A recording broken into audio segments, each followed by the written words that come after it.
ভয় হলো মনের বাধা, সাহস হলো মুক্তির দরজা।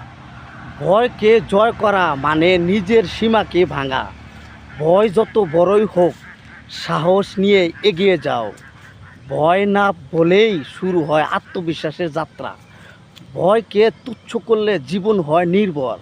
সাহসী মানুষ ভয়কে দেখে হাসে, ভয় পায় না। ভয় হলো অন্ধকার আর সাহস হলো আলো।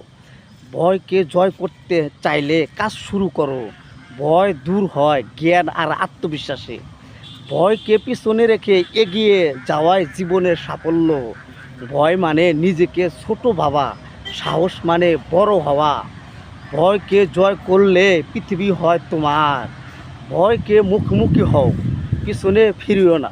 ভয় শুধু চিন্তায় থাকে, কাজে নয়। ভয়হীন মানুষ সত্যিকারের মুক্ত মানুষ।